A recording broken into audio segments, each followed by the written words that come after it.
Imagine this: a powerful moment when a racist police officer crosses the line, targeting a black senator with hostility and aggression.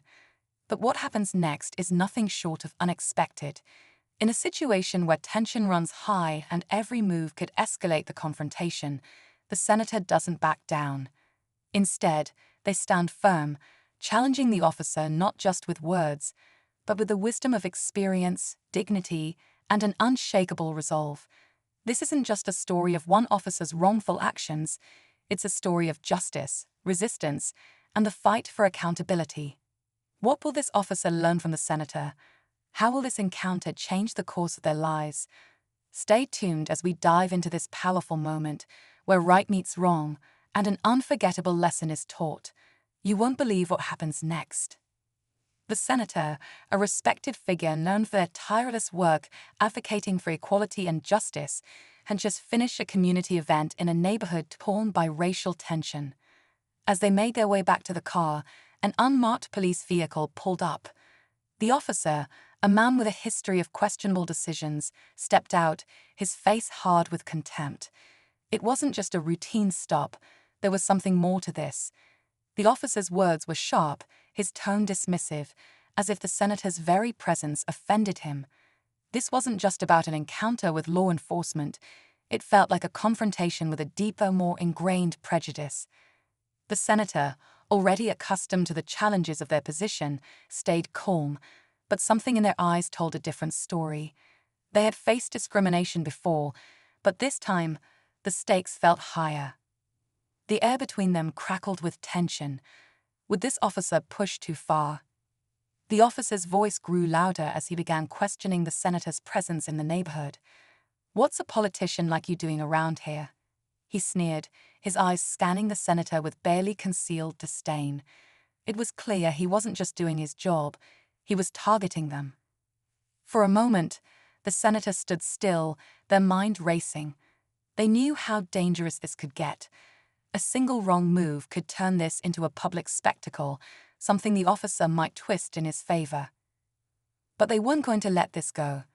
They took a deep breath, measured their response. "I'm here because these people need representation. They need someone to listen," the senator replied, their voice steady but firm. The officer scoffed, his arms crossed. "They don't need you. They need someone who knows how to handle things."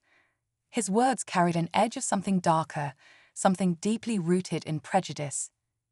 As the conversation continued, other bystanders began to gather, whispering to each other. A crowd was forming, some of them sensing the tension, others unsure of what was happening. Among them was a local activist who had been following the senator's work for years. They understood the gravity of this moment, but they were conflicted. Should they intervene, or wait for the situation to unfold? They could see the officer was testing boundaries, waiting for a sign of weakness. The senator locked eyes with the officer, refusing to back down. They knew the risks, but they also understood the importance of standing up in the face of this kind of injustice. Meanwhile, the officer's hand hovered near his radio, as if contemplating whether to escalate this further. Would he make the first move, or would the senator's resolve hold him back? The tension was unbearable, and the crowd seemed to hold its collective breath, waiting for something to break. The officer's fingers tightened around the radio, his eyes narrowing as he stared the senator down. Every second that passed felt like an eternity, the air thick with the weight of unspoken threats. The crowd had grown larger, now murmuring amongst themselves, sensing the danger but unsure of how it would play out. The officer's body language was aggressive, his stance rigid, as if daring the senator to make the first move.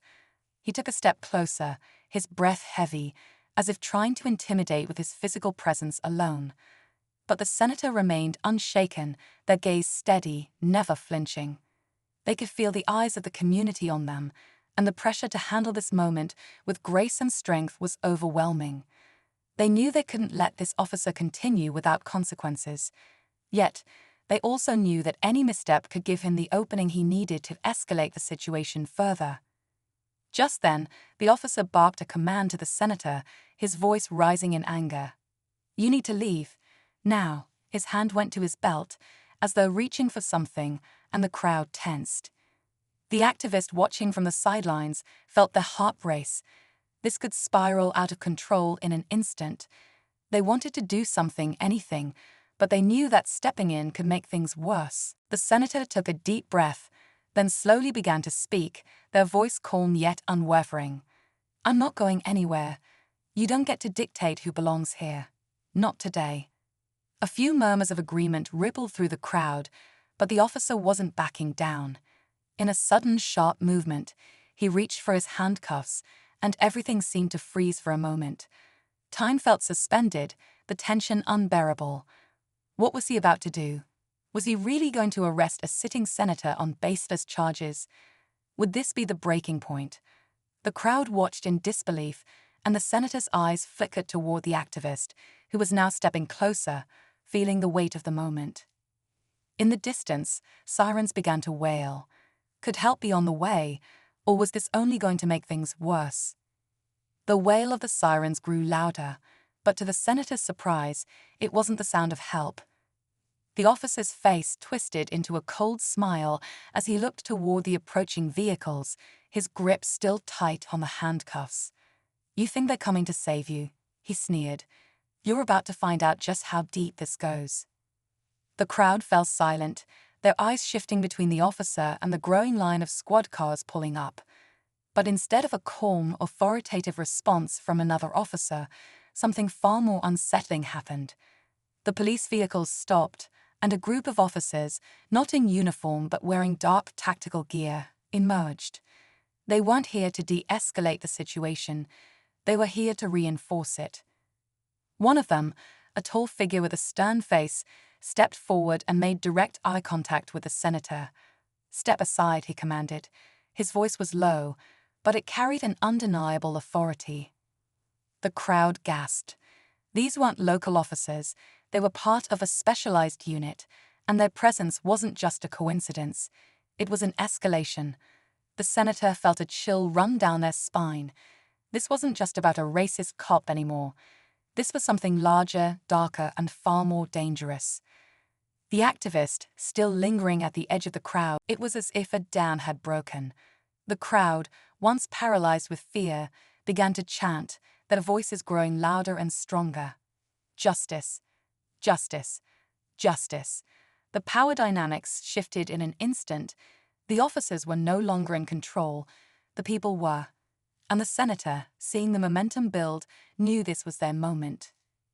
The officer with the handcuffs, who had once been so confident, looked around nervously.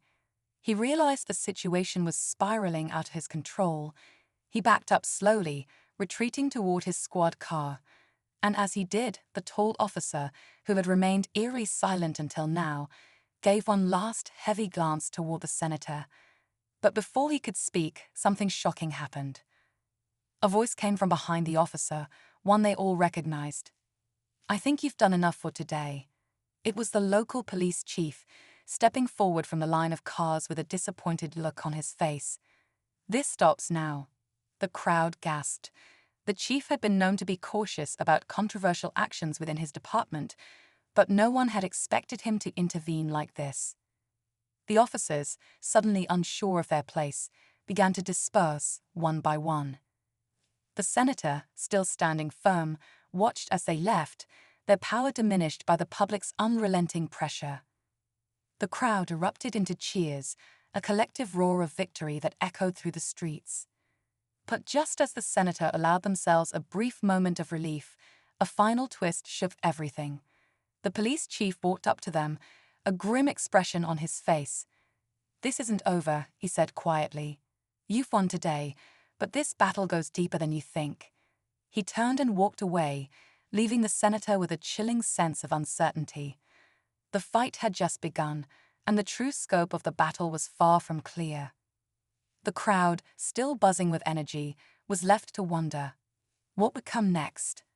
Would this victory lead to lasting change, or was it just a fleeting moment in a larger, more dangerous game? As the crowd began to disperse, the senator stood in the middle of the street, their mind racing. The encounter had been intense, but it wasn't just about one officer or one moment. It was about something much larger. The public had witnessed the power of standing up against injustice, and the ripple effect would be felt long after this day. People were talking, sharing stories, and coming together in a way that hadn't been seen in years. The senator had not just fought for themselves, they had fought for everyone who had ever been silenced. The activist who had